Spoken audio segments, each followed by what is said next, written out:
Greetings and bienvenue, Midnight Crew. Thank you for returning to this broadcast.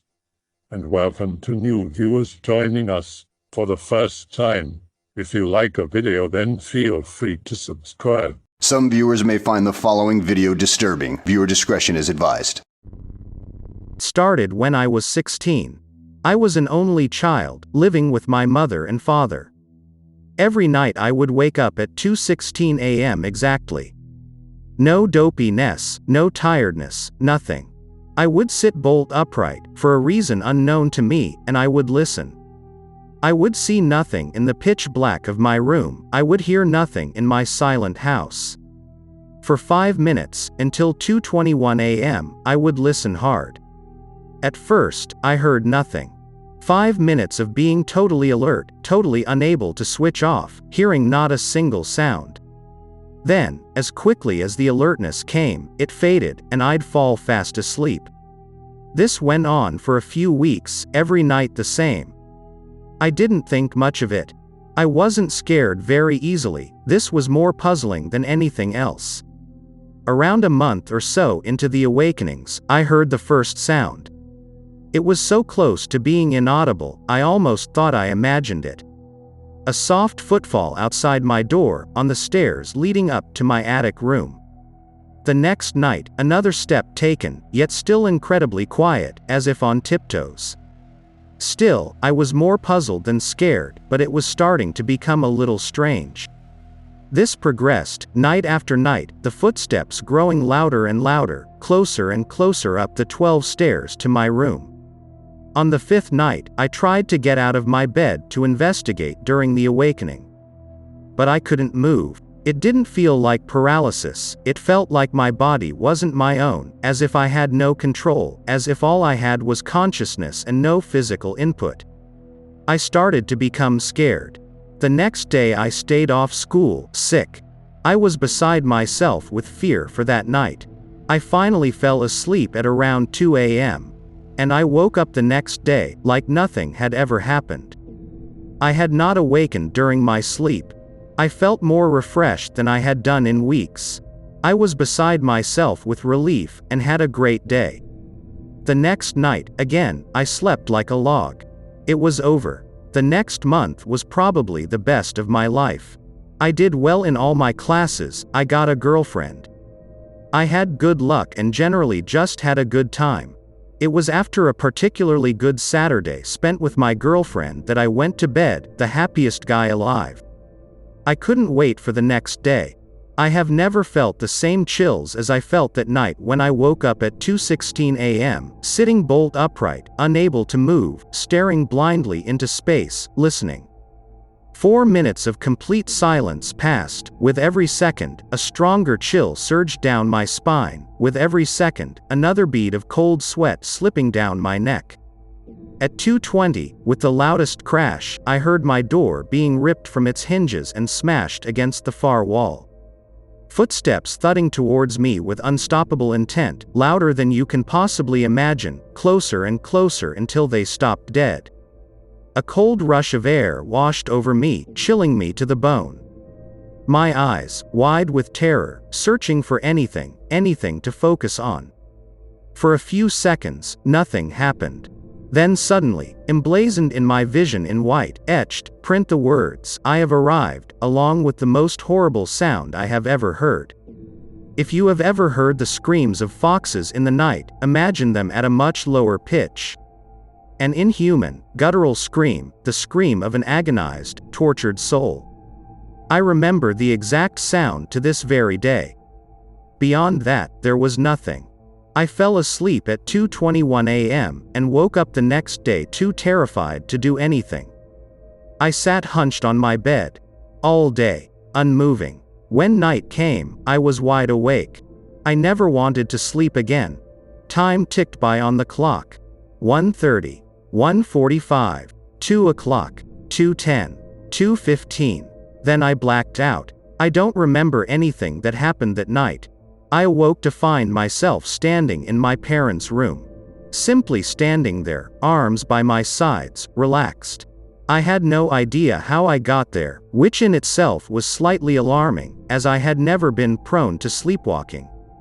But the disturbing thing was that I didn't feel odd. I didn't feel out of place, staring down blankly at the faces of my sleeping parents. I couldn't help but notice how vulnerable they looked. Eventually I snapped out of my trance and went downstairs. I vaguely remember making breakfast. I ate food but tasted nothing. My senses seemed to be dulled, my head hazy. Despite the horror of the night before last, I did not feel scared. I didn't feel, well, anything. I went to school that day, concentrating on nothing, accepting a detention wordlessly, coasting along. Never once making an attempt to talk to anyone about anything. School ended and I walked home. That night my phone rang. I watched it. I remember just watching it ring out, no desire to answer, no desire to even check who it was. Presumably, it was my girlfriend, as she came around later that night. I was upstairs, just sitting on my bed, staring at the wall. She tried to talk to me, I didn't answer. She lay down and pulled me down with her. She hugged me, trying to coerce me to respond. But one thing really annoyed me, and I don't know why. She kept telling me I was really cold. Really fucking cold. Eventually I turned over to look at her. At first, she smiled as my eyes met hers, finally, a response. The smile quickly faded. I felt no love for this girl. I felt like I did not know her, and this must have been reflected in my eyes. Empty, devoid of caring. All I could see was her vulnerability, lying there next to me. She fell asleep at about 1 a.m. I just watched her like that, for a full hour. At 2 a.m. I closed my eyes, not even a hint of anxiety. I counted those 16 minutes, second by second, and thereafter I remember nothing. I woke up in a pool of blood as dawn broke. I looked to my right to see my girlfriend.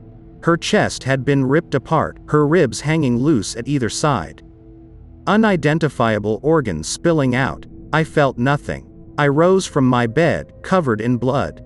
I followed a trail of red, arterial blood out of my room, down my stairs, into my parents' room. My father's head lay bloodied and caved in beside his still oozing neck. A giant gash split his back in two. His right leg rammed down my mother's throat, her jaw unhinged, and her legs and arms crumpled at impossible angles. I felt nothing. I turned around and walked downstairs. I noticed a trail of blood left in my wake. You could smell it seeping into the carpet, the cloying smell of iron pervading the house.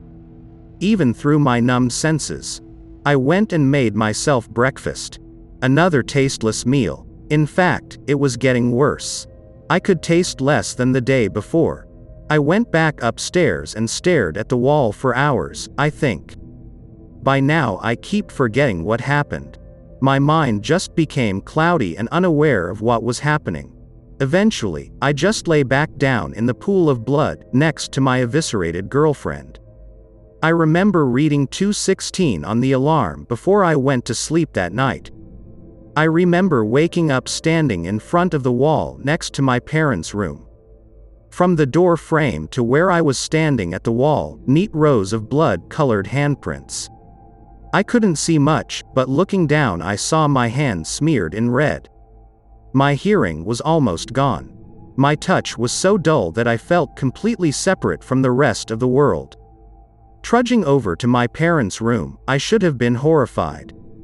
Not only because of the mangled corpses, but because of the fact that every wall, the floor and even the ceiling were covered in handprints, my handprints. Inked in my parents' coagulating blood.